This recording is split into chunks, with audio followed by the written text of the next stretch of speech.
Welcome to Ask and Learn.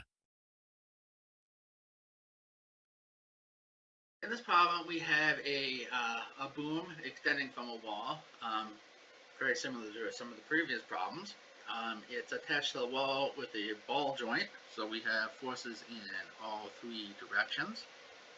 And we're going to use that as our origin, as they do in the book. So that's point A in the figure.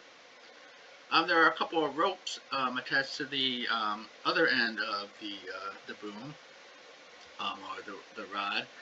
And they have a magnitude F2 and F3, and then they're in direction at E25 and E26. So these are unit vectors that point from point 2, position 2 to position 5, and position 2 to position 6.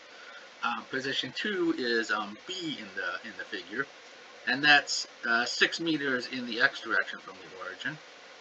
Obviously, this force acts at the same position.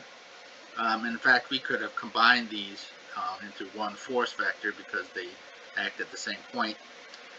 Then we have an external load acting on the system that is in the negative vertical direction, and we're given the magnitude of that. It acts at a distance of 3 meters along the boom, so out in the x direction. And then point 5 is minus 2 meters in the y direction and 3 meters in the z direction. So that is point C in the figure. And then point D in the figure I'm calling R6, and that's 0 in the YZ plane, and we have 2 units in the y direction and 3 meters in the z direction. So now we have all of these forces and moments, and we can figure out what these unit vectors are using our position to point 2 and our positions to point 5 and 6.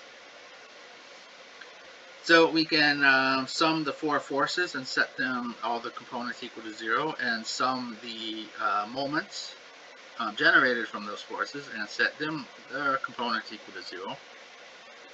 Again, we have only 5 unknowns here. Technically, we'll get 6 equations from here, but one is going to be trivially satisfied. And that would be that would be the moment about the x-axis, I believe, is trivially satisfied, because there are these two forces act through the x-axis.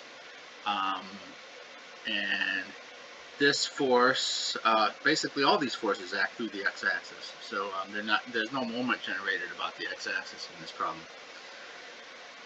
So we can solve for our 5 unknowns from these 5 equations, and we'll find that at the ball joint in the x direction, we have the magnitude is P, which is kind of interesting. It's the total weight of the external load that's actually in the z direction. In the y direction, there is no force, and that makes sense because of symmetry. And then in the z direction, half of the load is being carried at the ball joint. So if our load is 600 newtons, then we have 600 in the x, 0 in the y, 300 in the z. And then the tension in the cables, both cables have the same tension. And again, we'd expect that from symmetry.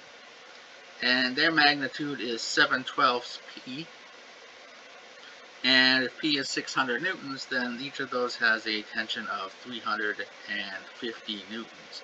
So some of this tension is is in the x direction. Basically 600 pounds of it will be in the x direction, and then 300 pounds will be in the y, so we may be carrying the rest of the load, the externally applied load.